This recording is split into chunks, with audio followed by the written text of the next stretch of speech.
Thanks for joining me. This is Underground Season 1, Episode 6, Troubled Waters.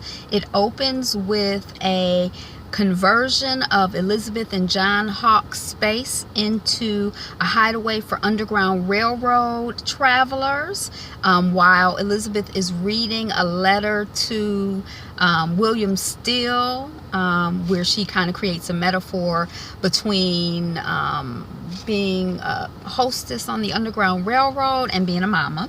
And it closes with 8 armed white men versus 3 unarmed black men, and the 8 armed white men are replaced by 7 or 8 Indian armed men. So it's kind of like them versus everybody.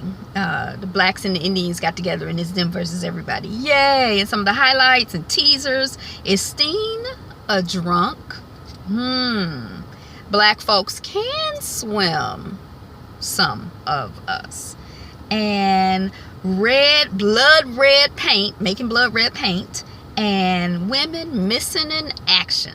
So thanks for joining me. If you want to hear more about my Underground review, please stay tuned. This is Angela on Be Fabulous You. Underground Season 1, Episode 6. Okay, so Troubled Waters has to do, well, we'll talk about that, I guess, at the end. But Troubled Waters has, well, I'm going to tell you now, has to do with baptism, and also the fact that the Macon 4 at this point, Rose, Noah, Henry, and Cato, plus I don't know if we know yet, but Boo is part, now it's making 5, because Boo is gonna make it to Elizabeth if she hadn't already made it yet. But the Macon 4 floating on a boat, they ain't got no rudder, and they just out there on troubled waters waiting to get caught. So that's Troubled Waters. Okay, so it opens up with the Macon 4 have decided to take a party boat. They hungry, they starving, they hear these people out here partying on the river. They think they might have food, so they taking the boat. They take the boat, it ain't got nothing for them, but a hard way to go. As they're taking the boat, super slave catcher August, or super slave hunter August, boards the boat. He got everybody hands up. Rosalie is trying to untie the boat so they can get, in the water instead of just being on shore. So he doesn't know where she is. He asks for her by name.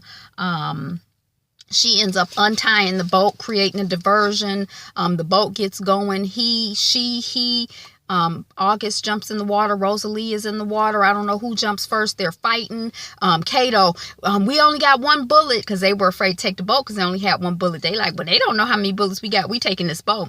Cato, shoot her. Noah, no, I can't shoot because the only thing holding Rosalie up is August, the super slave catcher. And if I shoot, she gonna drown. Then it turns out that Rosalie can swim.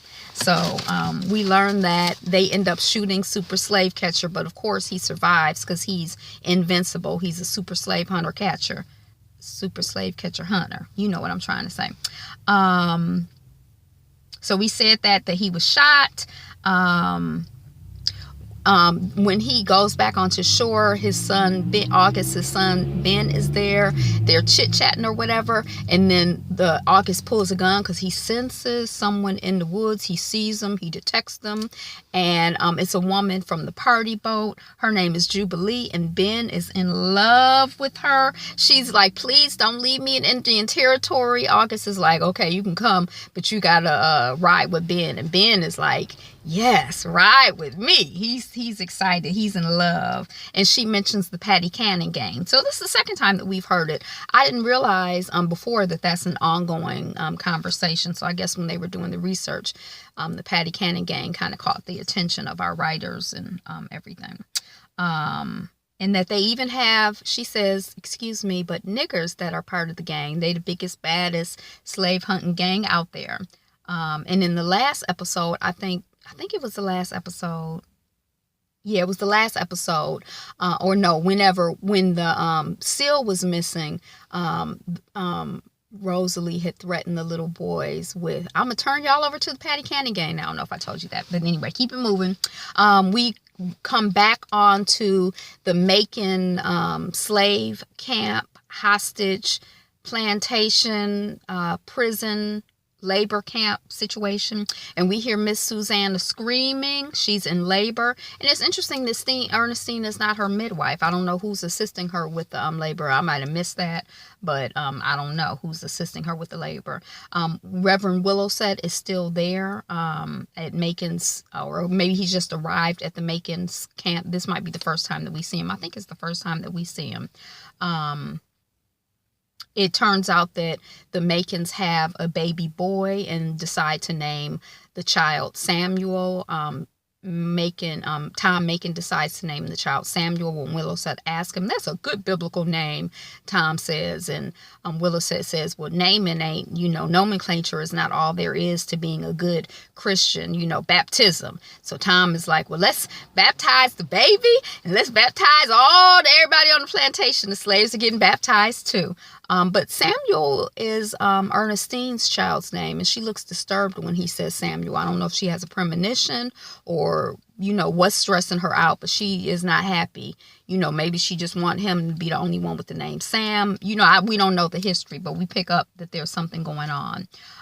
Willowset is sensing Ernestine's influence. She says, well, maybe it's not good to put the baby in the water. She says that to Massa Tom. And, he's like, oh, no, he's strong. He's a Macon. But meanwhile, Willowset has peeped, the dynamic. He's tuning into it. So that's what's going on there.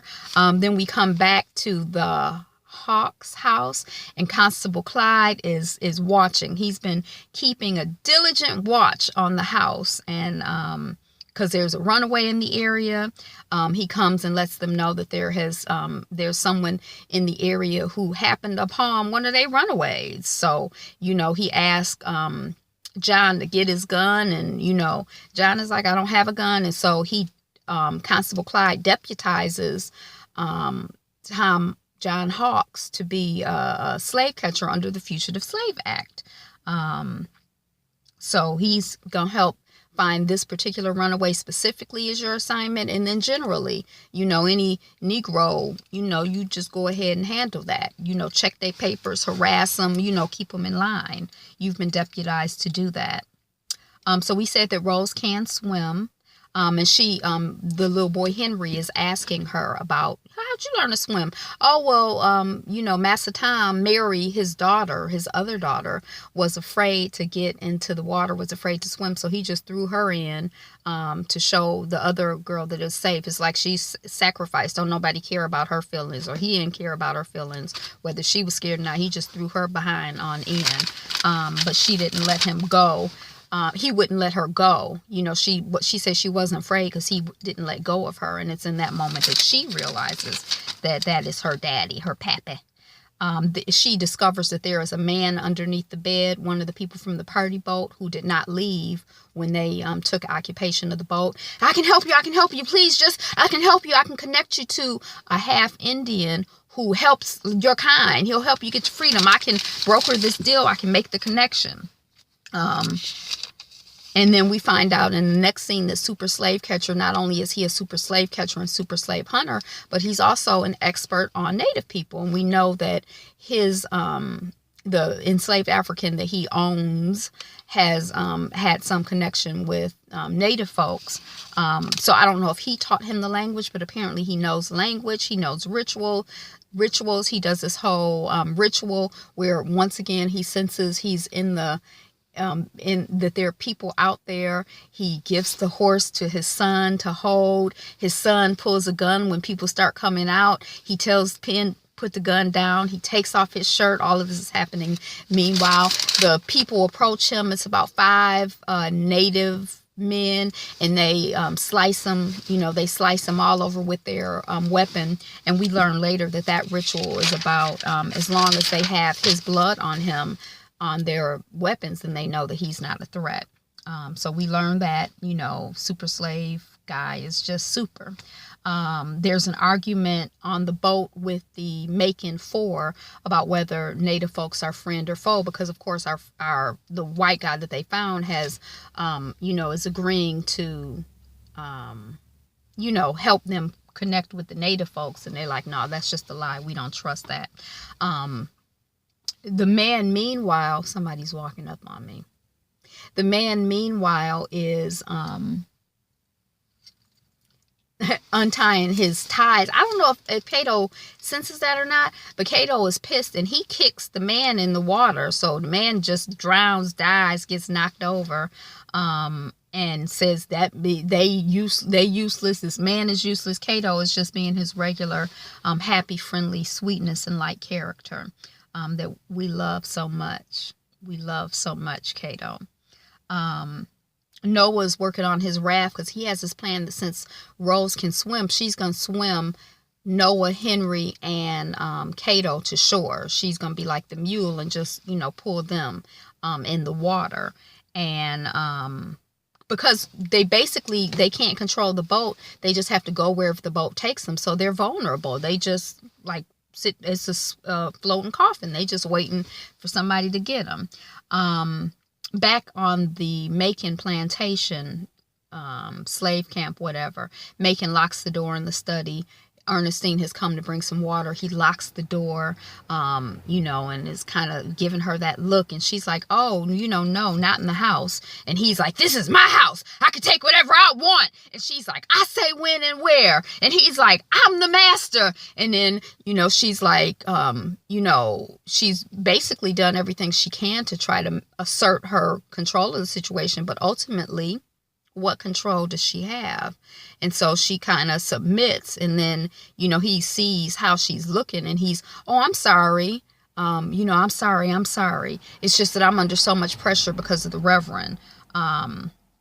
So, he kisses her, she kisses him, then she leaves. But, we definitely see that her quote unquote power or influence is only with his permission. She only has power and influence as long as he goes along with it. So she's still at his mercy. Reverend Willowset sees Tom looking after Ernestine as she leaves the office. And again, Willowset's spidey senses are on, 600. So he's really kind of sensing what's going on. And it's just very upsetting to him. So that's what's going on there. We see August waiting at the bed of the river for the Macon Ford to kind of float around because he's done his research and he knows about where the boat is going to be, where they're going to be able to catch it next, I guess easily get through the thicket or whatever. His son, meanwhile, August had paid the party girl, what is the child's name? Jubilee, it probably don't matter, but he had paid Jubilee to talk to his son or maybe have sex with his son. I don't know, because Ben was just in love with Miss Jubilee, and they talked and hung out, and then Jubilee came after August because she was really turned on and excited by his ability to take pain and him taking his shirt off and looking good, and she came and seduced him, and Ben sees her leaving his room, and so he's seen his father cheating on his mother and cheating with, the woman that Ben is in love with. So he's upset and he's gone to mail a letter to his mother, and he gonna meet him at the bend of the river. He needs some time and some space, little Ben does, Mr. Ben does, to process what's going on. He mad. And so August is waiting at the bend of the river for the Macon 7 to float around, for a sun to show up. And then up comes a man dressed in a suit who is Jeremiah Jones or Johnson. I'm going to go with Jones now because I don't know any different. Who is part of the Patty Cannon gang. And as he's talking to August, well, what's your business here? Jeremiah, the same as yours, I assume. And then, 5, 6, 7 men walk up behind August. So August can see that it's, him versus, them 6, 7 guys. And they got guns and,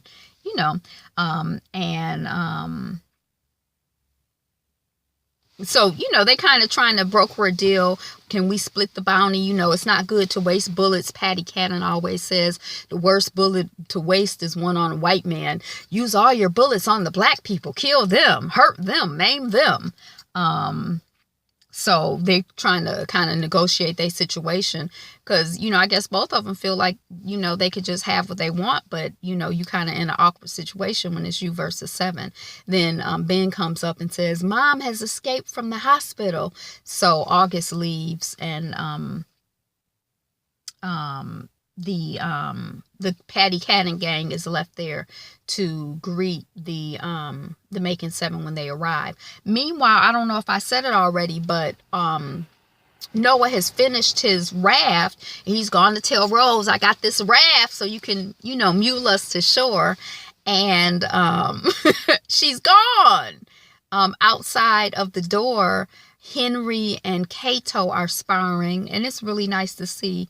I like Cato, even though I hate him, but I like Cato, and he's, mentoring Henry and, training him and telling him, watch the hands because the eyes will lie, or, it might have been the reverse, but I think it's watch the hands. And he ends up cutting Henry, and Henry like, why you cut me? Like, what is they gonna do worse than that if they get you? So, they're sparring and carrying on, and Noah, Rose knocking on the door, Rose, and she's not in there. And then to Noah to Cato, what did you do with Rose? I heard you arguing with her. You made her leave. He like, yeah, I was arguing with her, Cato. I was arguing with her. I don't care if she left, but I didn't make her leave. She left because she don't believe in your stupid plan. You ain't got no plan. Noah, I know you did something to Rose just like you did to Zeke. But anyway, so the boat floats around the corner. Henry and Noah and, Cato are doing their thing. They don't know where Rose is. And Henry looks up, Noah. And they see 7, 8 white men. I counted the number, I don't remember, but a bunch of white men with guns. And they sitting there with no guns on the boat. Trying to duck down, but obviously they're targets. They got their guns trained on them. And I guess the men, I don't know if they say anything to them, but if they did say something to them or they started shooting, then one of the Patty Cannon gang gets shot down, another one, and then the Patty Cannon gang of 7 men is replaced by 7, 8 native folks. And then, through the breeze, through the mist comes Miss Rosalie. So she's hooked up, she swam to shore and hooked up with the guy that they had found under the bed who said he had a hookup or knew of a hookup with a half native person who helped runaways. She done hooked up somehow with them, and they do end up going to a camp.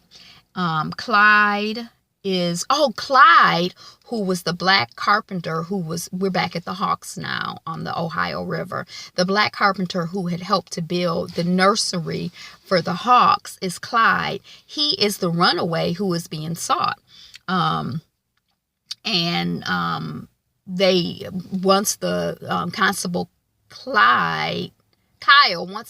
Kyle deputized John Hawks, they go out in the posse looking for this runaway.